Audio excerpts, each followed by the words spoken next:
here in studio, I have American University historian, professor, and director of Nuclear Studies Institute, Peter Kuznick. It is so good to have you. Thank you for joining us. My pleasure. Yes. And you're going to help us offer a little bit of context just as we go throughout this special here on WUSA9. But first, right when you sat down, what came to mind, I said, how do you feel about this moment? What does this strike you as you watch the former president's casket being prepared to be removed from this special air mission? What's kind of going through your mind here?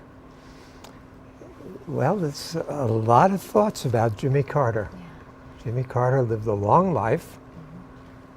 He had a complicated presidency, and he had 42 years of post-presidency, and is not a successful president, but it was the best ex-president that the country's ever had.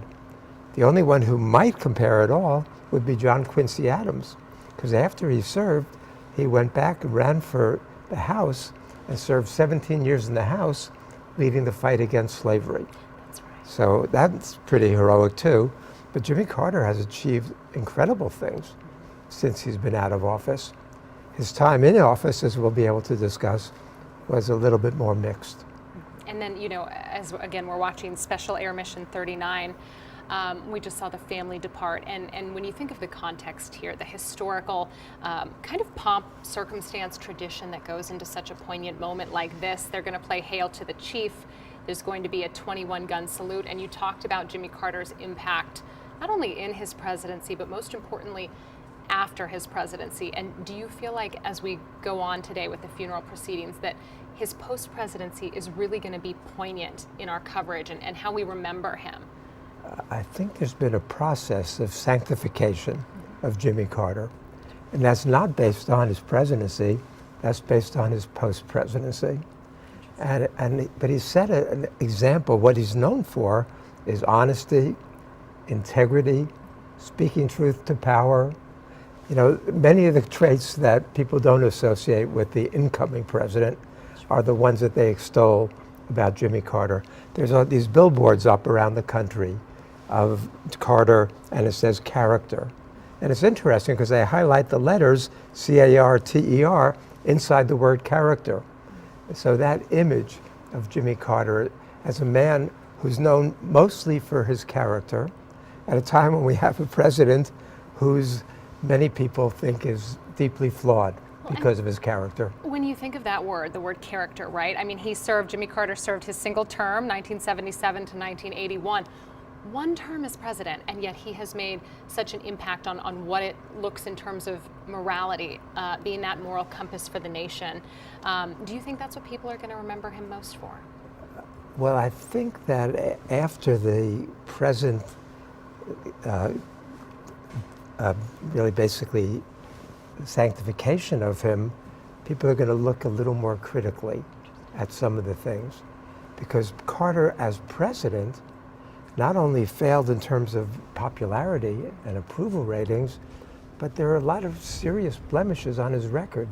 And as much as he stood for human rights, he also in many instances betrayed human rights. As much as he stood for democracy, he supported a lot of dictators. As much as he stood for peace, he was in many ways pushing policies that were leading toward war. So I think historians are going to look at it one way. The public is going to see him in terms of his character, and so that's going to be the public image. The historical image is going to be a little more complicated. You know, as with all presidents, right? But you did touch on something related to his foreign policy, and we can kind of delve into this as we go. But he did get wrapped up into, you know, some very complicated foreign policy, as we have seen with some of the crises that were on his hands, both domestically and abroad. And I definitely want to dive into some of those as we go. What comes to mind for you that you would share? From the start, he wanted to normalize relations with Cuba. He gave back, he signed the Panama Canal Treaty in 1977, which Donald Trump was attacking today, are giving the treaty back to Panama. But at the time, it was widely applauded, especially throughout Latin America, seen as a very just and appropriate action by the United States. He cut the military aid to the repressive governments in Latin America from $210 million down to $54 million, especially the governments, the dictatorships in the Southern Cone and in Central America. He most notably signed the Camp David Accords, which was a huge step forward in Middle East peace and diplomacy. Well, and that was very difficult. It took so much hand-holding. He spent 13 days with Prime Minister Begin and President Sadat at Camp David.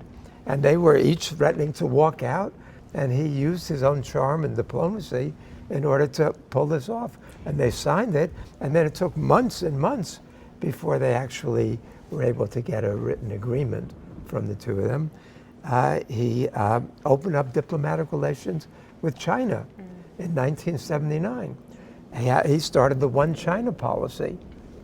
He ended the diplomatic relations with Taiwan and started them with mainland People's Republic of China.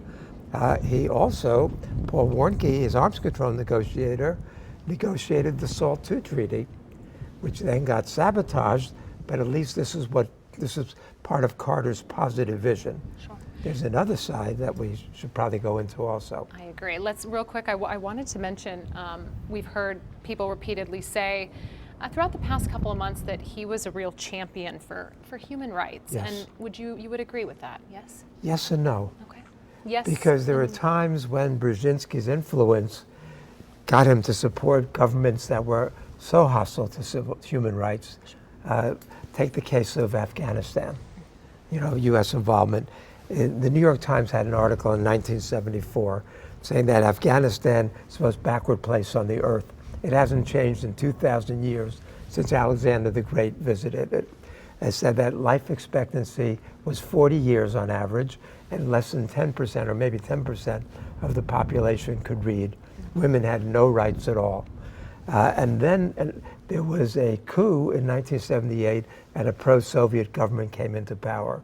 Well, Brzezinski saw that as an opportunity, and he wanted to, so we wanted to arm the Mujahideen, the Islamic zealots, the holy warriors.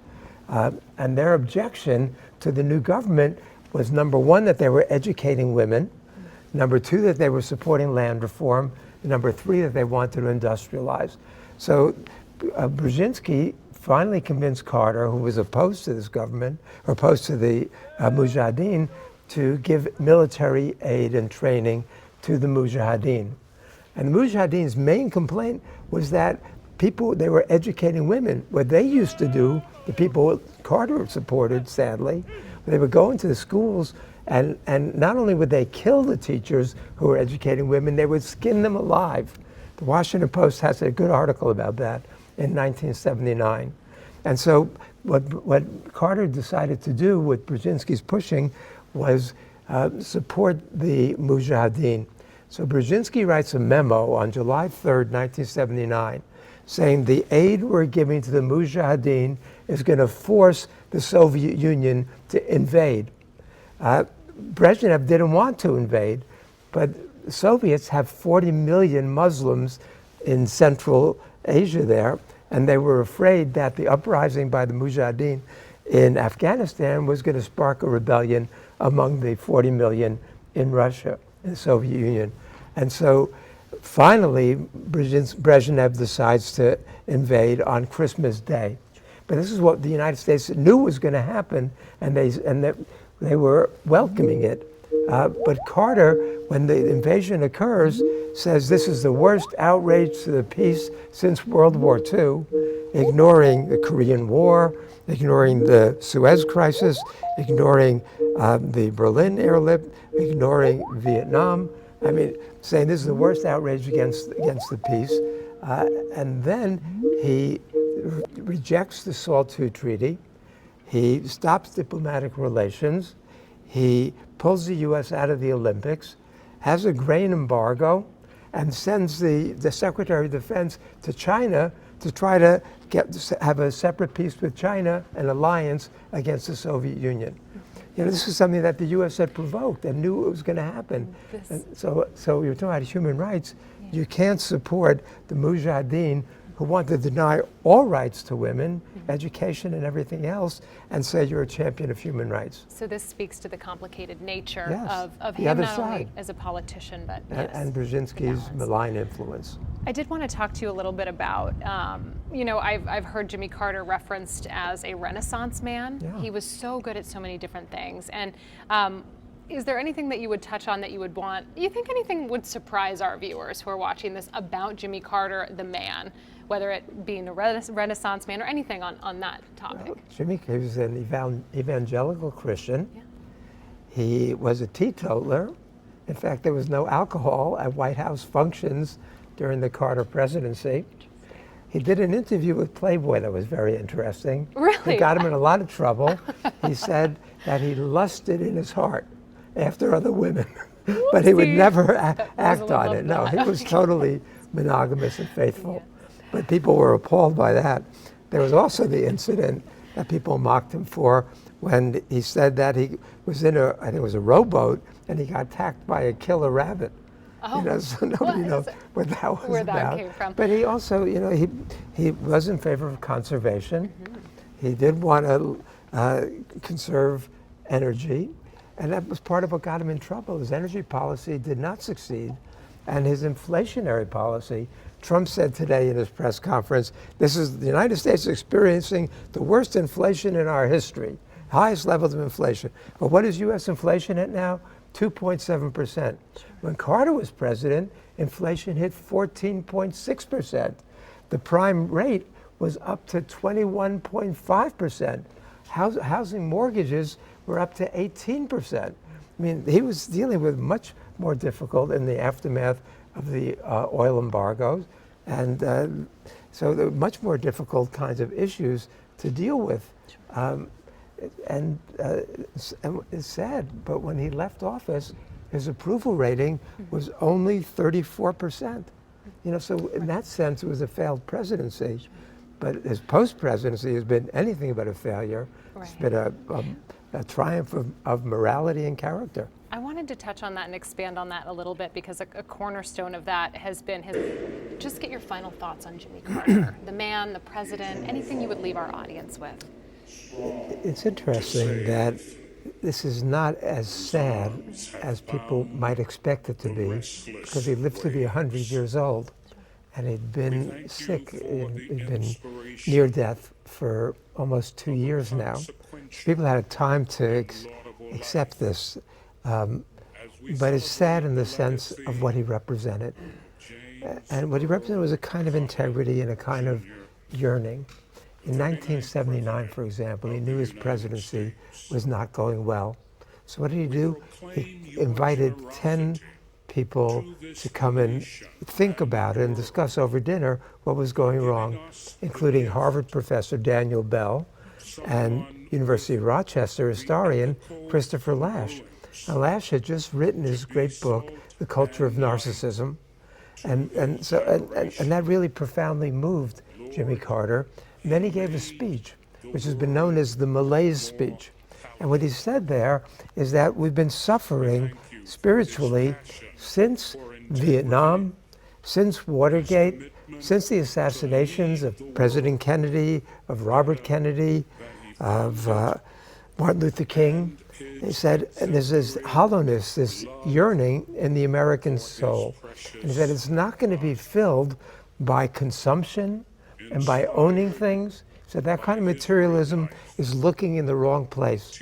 What we need instead is a new sense of community, a new sense of belonging, a new sense of camaraderie. And the speech was mocked as the Malaise speech. Initially it went over well, but then when people look back on it, they said, well, that was in some sense blaming the American people for the problems rather than solving them in terms of his presidency. And there were sad things. There was not only Afghanistan. I mean, Brzezinski was happy. He said, we've given the Soviet Union its own Vietnam, but there was the Iran hostage situation, which was largely Carter's own making. It goes back to '53, when the CIA overthrew the Mossadegh government In Iran, Mossadegh was incredibly popular. The U.S. ambassador said he had the support of more than 95% of the Iranian people, but the CIA overthrew him because of the oil policy. And then we put the Shah in, and Jimmy Carter was kind of tone deaf about that. He spent New Year's Eve. I hate to interrupt you. You'll have to forgive me. Thank you so much for joining us today. We have to get to this eulogy. Forgive me. That's my pleasure. Let's go ahead. This is Senator